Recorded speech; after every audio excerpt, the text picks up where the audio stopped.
ជម្រាបសួរក៏ដូចជាសួស្តីបងប្អូនអរគ្នាឥឡូវយើងមកបន្តភាគទី11ដល់គ្នាណាគឺយើងនឹងបន្តពីភាគទី10អូខេឥឡូវឲ្យខាត់ពេលវេលាយូរយើងមកទស្សនាភាគទី11ដល់គ្នាដើម្បីបានចម្លើយនិងការដឹង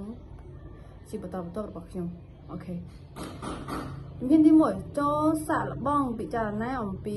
គំរូទម្រង់នៃការលើកសំណើដូចតទៅអូខេចុច1ចំណុចទី1បង្ហាញនឹងវិធីដោះស្រាយបង្ហាញនៅវិធីដោះស្រាយគឺរៀបរាប់ពីបញ្ហាដែលកើតឡើងរួមបង្ហាញពីវិធីដោះស្រាយបញ្ហាទាំងនោះដោយមធ្យោបាយដ៏គួរឲ្យជឿជាក់អូខេ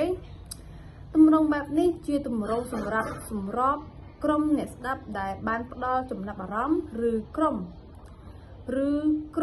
អ្នកស្ដាប់ដែលធ្លាប់ដឹងពីទិន្នន័យស្ដីពីបញ្ហានេះពីមុនមកអូខេចំណុចទី2ការលើកសំណើទាំងពីរផ្នែកនិងការលុបចោលអ្នកអាចយកឈ្នះក្រុមអ្នកស្ដាប់ដែលជំទាស់និងក្រុមអ្នកស្ដាប់ដែលរីរែកចិត្តបានដោយការបង្ហាញពីទិន្នន័យពី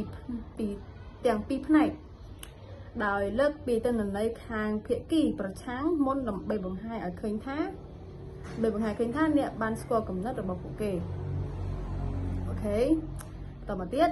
ហើយបង្កើតឲ្យជាការលើកចិត្តទទួលនៅក្នុងក្រុមអ្នកស្ដាប់បន្ទាប់មកអ្នកធ្វើការលុបទិន្នន័យទាំងនោះចោលទៅវិញដោយស្វែងយល់ចំណេះចំណាងមកគ្រប់គ្រងទិន្នន័យនៃផ្នែកទី1អូខេឥឡូវយើងចូលដល់ចំណុចទី3មូលហេតុនិងទិដ្ឋផលបកស្រាយពីមូលហេតុនៃការបញ្ជាដែលកើតឡើងនឹងបង្ហាញឲ្យយើងនឹងបង្ហាញឲ្យឃើញពីគោលគំនិតរបស់អ្នកថាតើអ្នកអាចសង្កេតមូលហេតុដែលបញ្ហាទាំងនោះបានដូចម្ដេចអ្នកត្រូវផ្ដោតទៅលើទិន្នផលដែលមិនគួរឲ្យពេញចិត្តនៃបញ្ហាដែលកើតឡើងហើយពន្យល់ឲ្យអ្នកស្ដាប់បានយល់ជាបន្តបន្ទាប់ថាតើសំណើរបស់អ្នកអាចកាត់បន្ថយលទ្ធផលដែលបញ្ហាទាំងនោះបានយ៉ាងដូចម្ដេចអូខេវិធីសាស្ត្រនេះគឺជាវិធីសាស្ត្រដែលសមស្របសម្រាប់ក្រុមអ្នកស្ដាប់បែបចម្រុះអូខេឥឡូវយើងចូលដល់ចំណុចទី4លំដាប់ថ្នាក់នៃការទាក់ទាញចិត្តទាក់ទាញចំណាប់អារម្មណ៍របស់អ្នកស្ដាប់ដោយប្រស្និទ្ធរឿងនិទានឬរឿងកំ pl ែងក្នុងការចាប់ផ្ដើមមុននឹងបញ្ចប់ពីភាពចាំបាច់ដែលកើតឡើងហើយបកស្រាយថាសំណើរបស់អ្នកអាចឆ្លើយតបទៅនឹងតម្រូវការទាំងនោះបានយ៉ាងដូចម្ដេចព្រមទាំងធ្វើឲ្យអ្នកស្ដាប់មើលឃើញពីរូបភាពអនាគតដ៏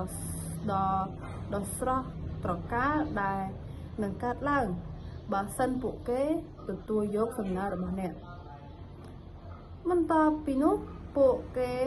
ក៏ត្រូវដឹងថាតើត្រូវការឲ្យពួកគេប្រតិបត្តិអ្វីខ្លះលំដាប់ចុងក្រោយអ្នកអាចប្រើទម្រង់បែបនេះសម្រាប់ក្រុមអ្នកស្ដាប់ដែលផ្ដល់ការគ្រប់គ្រងអូខេចំណុចទី11របស់ខ្ញុំហ្នឹងគឺមានតែប៉ុណ្្នឹងទេអ្នកគ្នាបើចង់ស្ដាប់ភាពបន្តនៅភាគទី12អាចទស្សនាមួយទៀតបានអូខេសូមអរគុណអ្នកគ្នាជម្រាបលាបាយ